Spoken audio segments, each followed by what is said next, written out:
No cesan los problemas para Mette-Marit de Noruega.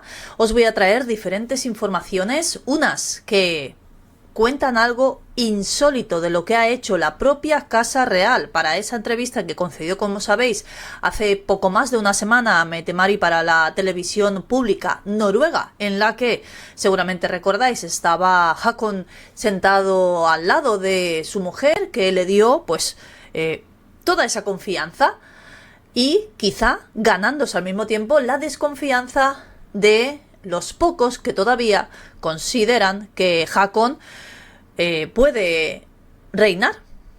Lo que está claro es que Mette-Marit cada vez hay menos gente que la apoya. Parece que solo en su círculo más cercano.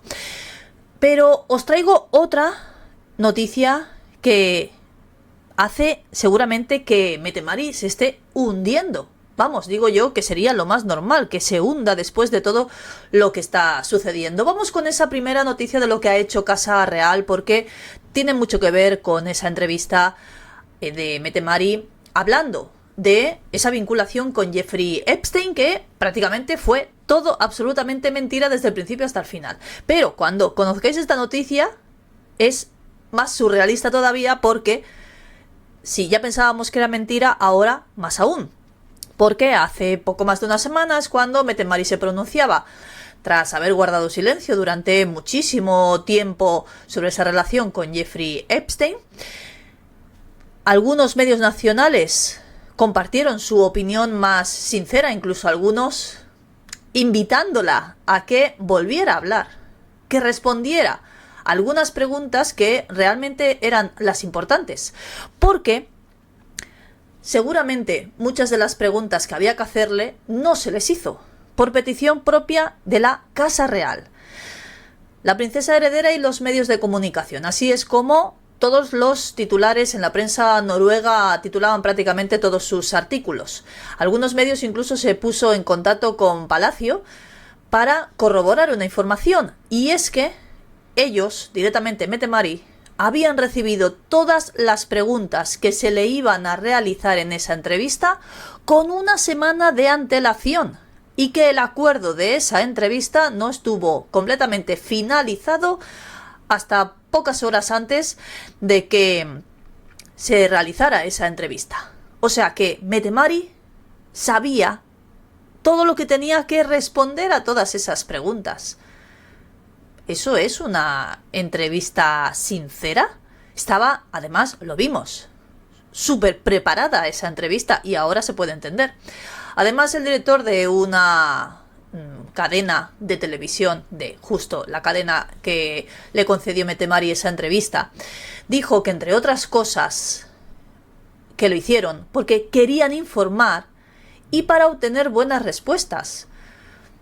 Yo creo que es más bien Casa Real que dijo: si queréis esa entrevista, vais a tener que darnos las preguntas por adelantado para que ella esté preparada y no se encuentre seguramente con ninguna pregunta incómoda.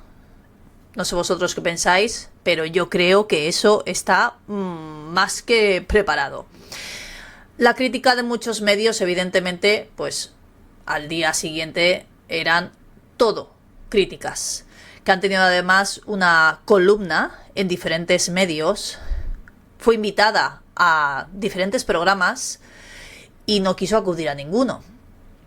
Una semana antes, es bastante sorprendente que se pueda usar un dispositivo de comunicación y hacer cualquier cosa. ¿Haría esta cadena pública algo similar en una entrevista con cualquier otra personalidad importante? Pues es posiblemente que no. Pero algunas de las preguntas, por ejemplo, hubiera estado bien que le dijeran si había tenido contacto con Jeffrey Epstein de alguna otra manera extraña. Si la intención es confrontar, que no se deben dejar de hacer preguntas, evidentemente. Las preguntas son la clave de una entrevista, la herramienta para controlar también la situación y sobre todo ejercer poder, porque si ella conocía las preguntas con esa antelación, ¿quién tenía el poder de esa entrevista? ¿Casa Real? ¿Mette-Marit? ¿O la televisión? Pues está clarísimo, ¿no? Deben usarse para describir la verdad y la mentira, algo que vimos. Lo segundo, en esa entrevista. Si la hubiéramos entrevistado, por ejemplo, desde el medio que hablan, dice, se hubiera preparado, ese equilibrio de poder se inclina evidentemente a favor de Mette Mari. Ella cree que durante toda esa entrevista dio la impresión de que se había preparado, que no estuvo, que no obtuvo mucha información útil de esa entrevista, porque es verdad que no se obtuvo nada en claro. Hay una experta que dice, es difícil saber qué habría respondido ella de no tener esas preguntas, pero podríamos haber sacado más provecho de esa situación. ¿Cómo habría respondido a preguntas difíciles? Porque cuando tú te sometes a una entrevista pública, el saber qué vas a contestar, no solo prepararte tú y preparar esas preguntas y saber exacto una semana, con antelación, sin ningún tipo de trabajo ni acto oficial, que hemos sabido que Mette Mari no ha hecho absolutamente nada desde hace bastante tiempo. Tenía todo el tiempo del mundo para incluso ponerse delante de un espejo y hacer como que estaba haciendo esa entrevista. Preparada además con con Hakon, él mismo sabiendo lo que también tenía que decir, incluso hasta con sus suegros, creo yo. Tras esa publicación de la entrevista hubo muchísimas reacciones y también preguntas sin respuesta. Preguntas como que no quiso o no pudo responder aproximadamente como un tercio de ella. Casi toda la prensa noruega dice lo mismo. Hay otro de los medios que dice esa pregunta de ¿realmente se enviaron esas preguntas a Palacio, esa entrevista? Pero se desconocía con cuánta antelación. Ahora se sabe, una semana. Que incluso la televisión pública ha intentado salir al paso de todo esto, porque están siendo también muy criticados ellos. Salen a decir que ellos tuvieron total libertad para formular esas preguntas que quisieron hacer en ese espacio de tiempo que sabéis que fue de 20 minutos, porque no les dejaban hacer más preguntas. Para aprovechar al máximo ese tiempo de la entrevista, decidieron compartir las preguntas más importantes con ellos con antelación. También formularon varias preguntas de seguimiento durante esa entrevista, dando a entender que las preguntas que se les envió a Palacio no eran todas las que luego vimos en esa entrevista. Ese objetivo de enviar las preguntas con esa antelación era para obtener las respuestas más informativas posibles sobre ese contacto de Mette Mari con Jeffrey Epstein, que yo creo que ahora están intentando pues salir de toda esta polémica, pero creo que es complicado. Pero es que a Mette Mari justo se le complican mucho las cosas, porque si ya sabemos que actos oficiales lleva mucho tiempo sin hacer, que debido a su estado de salud, como no paran de decir desde Casa Real, aunque unas veces la vemos que no, como si no le pasara absolutamente nada, y otras veces parece que en una semana le van a hacer el trasplante de pulmón, porque es inaudito todas esas imágenes que vimos, por ejemplo, con esa máquina de oxígeno, pero luego en la entrevista, durante 20 minutos, no dio señales de que ni siquiera se ahogara un poco para llegar al punto de un trasplante de pulmón, porque ese creo que es el gran problema ahora mismo. ¿Es cierto lo que están contando o no es cierto? Bueno, pues si no tenía ya suficientes problemas, se le van amontonando muchos más, y sobre todo después de esta entrevista, porque es como ir poniendo granitos de arena que van haciendo que esa montaña cada vez sea más grande. Focus es una organización que trabajaba con Casa Real directamente.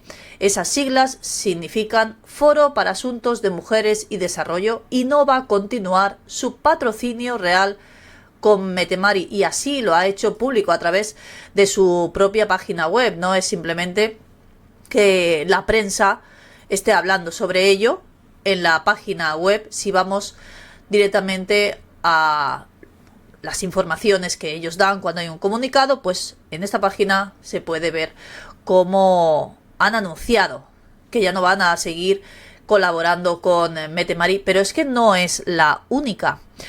El trabajo en esta organización exige que consideremos constantemente qué marco de referencia protege mejor nuestras actividades. Dicen ellos mismos, la organización no va a continuar ese patrocinio real. Esa decisión se ha tomado con respecto hacia todos los implicados. según han dicho ellos a través de ese comunicado. Es una organización coordinada que agrupa 45 organizaciones que son miembros en Noruega. Esa organización trabaja para fortalecer los derechos de las mujeres en 9 países de África y América Latina, fundada en el año 1995. Por ejemplo, la Cruz Roja es una de esas organizaciones que casi se está pidiendo a gritos que también abandone ese patrocinio real, pero de momento la decisión no está tomada. La Junta Nacional está evaluando el caso y según han informado, según un comunicado de prensa, de momento mantienen ese patrocinio, pero no es la primera y posiblemente no sea la última, porque ya habían anunciado previamente que iban a revisar si el patrocinio iba a seguir con ellos o no. Han realizado esa revisión. Desde Cruz Roja no hay ningún cambio y desde esta última, Focus, pues directamente sí, tras ver esa entrevista de Mette Marit. Pero además, cuando salieron a la luz todos esos documentos sobre Jeffrey Epstein que vinculaban a Mette Marit con él, varias organizaciones optaron por poner fin a su patrocinio. Las organizaciones que ya han terminado hace un tiempo, en cuanto salieron ya las primeras noticias sobre ella, son la Asociación Noruega de Bibliotecas y la organización Sexo y Sociedad. La Junta Directiva también del Coro de Niñas Noruegas también ha comunicado mediante una carta que están ya considerando poner fin a esa colaboración. Y es que es completamente normal, no sé vosotros cómo lo veis. Como último, esos rumores de crisis, esos rumores de un posible divorcio. Y es que esas últimas imágenes que vimos de Mette Marit, justo con esa bombona de oxígeno, que iban en total 4 personas. Estaba Mette Marit, estaba su marido y había 2 mujeres. Bueno, pues una de ellas, y por eso ha saltado más esos rumores de crisis, de divorcio, es alguien que supuestamente les estaría intentando ayudar en esta crisis tan grande matrimonial que tienen. Se desconoce la naturaleza que tienen ellos, si se llevan bien, si no, porque de cara a la galería tienen que hacer que sí, que Hakon apoya a su mujer y así lo hemos visto. Pero el hecho de que hayan contado con una experta en coaching, terapia y orientación, que es una de esas mujeres que les acompañaban, pues crecen esos rumores en el matrimonio. Según otro medio noruego, Hakon está siendo presionado para tomar una decisión sobre el futuro de Mette Marit y hay diferentes opciones, como decidir que ella no tenga título, o sea, que ni siquiera sea consorte y que así desempeñe un papel discreto, pero sin divorciarse, que tenga un trabajo normal y remunerado, o sea, que sea una trabajadora más, aunque como tiene discapacidad, pues igual sigue cobrando del Estado, o que asuma el título de reina, consorte, y que desempeñe ese rol público que suele tener pues una consorte de un rey. Pero sabemos por ese problema de salud que tiene, que seguramente si llega a ser consorte no lo pueda desempeñar como una consorte normal, que no tenga ningún problema de salud, que precisamente los noruegos es por lo que están decantándose porque ella no llegue a consorte. Aparte de todos estos problemas que estamos viendo sobre ella, Epstein y Marius Bohr, el tema del estado de salud, muchos noruegos piensan que no está en la capacidad al 100% para poder desempeñar su rol como tiene que hacerlo. Muchos problemas tienen encima de la mesa y ya veremos qué es lo que acaba sucediendo. Como siempre, espero que os haya gustado el vídeo, que sabéis que podéis comentar y darle me gusta, y nos vemos en el próximo vídeo.